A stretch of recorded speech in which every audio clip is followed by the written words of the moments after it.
আমার মা কাজের সূত্রে যেদিন করে বাইরে যায় সেদিন করে হেসেল সামলানোর দায়িত্ব আমার কাঁধে এসে পড়ে। সো হ্যালো এভরিওয়ান, আমি পূজা চলে এসেছি আর একটি ব্লগ নিয়ে। এমনিতে তো আমি রান্নার ধারের কাছেও ঘেঁষি না, তবে আজ যদি রান্না না করি তাহলে কপালে খাওয়া জুটবে না। আজ আমার মা গেছে কাজে, এবার কি কাজে গেছে সেটাও আমি তোমাদের বলছি। আসলে আমার মা পেশায় একজন রাঁধুনি। যে কোনো অনুষ্ঠানই হোক আমার মা প্রায় সব ধরনেরই রান্না জানে, হোক সেটা 50 জনের অথবা 500 জনের। আর আমি মেয়ে বলে বলছি না, আমার মায়ের হাতের রান্না সত্যি অসাধারণ। তাই এক আন্টি আগে থেকেই বলে রেখেছে আজ ওনার বাড়িতে গেস্ট আসবে, তাই মা যেন গিয়ে রান্না করে দেয়। তাই মা চলে গেছে মায়ের ডিউটিতে আর আমিও লেগে পড়েছি মায়ের ডিউটি করতে। মেয়ে আজে হঠাৎ রাঁধুনি, তাই ডাল আর ওভেন মিলেমিশে একাকার হয়ে গেছে।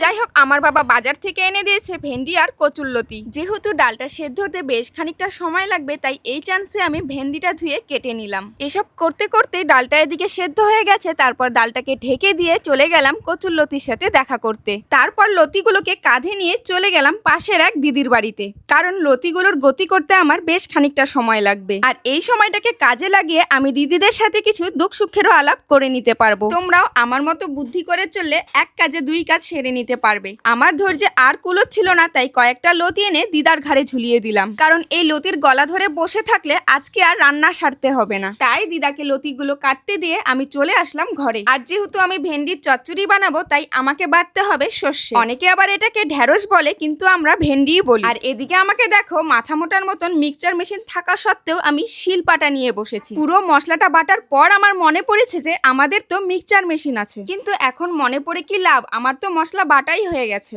আসলে হঠাৎ হঠাৎ রান্না করলে এরকমই হয়, কি করব না করব কিছুই বুঝে উঠতে পারি না, সব যেন ভেবাচাকা লেগে যায়। আর আমি কিন্তু রান্নাও খুব একটা ভালো পারি না, তাই যেমনই পারি সেরকম করে একটু ভালো করে করার চেষ্টা করি। ভেন্ডি চাপিয়ে দিয়ে আমি লেগে পড়লাম লতির জন্য পেঁয়াজ রসুন কাটতে। তারপর ওটা ভাজা ভাজা হতেই আমি সর্ষের সাথে হলুদ মিশিয়ে ঢেলে দিলাম ভেন্ডির মধ্যে। তারপর ভালোভাবে কষিয়ে রেডি হয়ে গেল আমার ভেন্ডির চচ্চড়ি। এবার এটাকে সাইডে রেখে সেই যে ডালটা আমি সেদ্ধ করে রেখেছিলাম ওটাকেই ফোড়ন দিয়ে নিলাম। আমি জানি না কেন অন্য সব রান্না ভালোভাবে রাঁধতে পারলেও এই ডালটা আমার কাছে কোনোদিনও টেস্টি হয় না। যাই হোক, ডালটাকে জাল হতে দিয়ে আমি এদিকে লতির সরঞ্জামগুলো রেডি করে নিলাম। হায় রে, এই লঙ্কা পেঁয়াজ বাটতে বাটতে আমার চোখের জল নাকের জল মিলেমিশে সব একাকার হয়ে গেছে।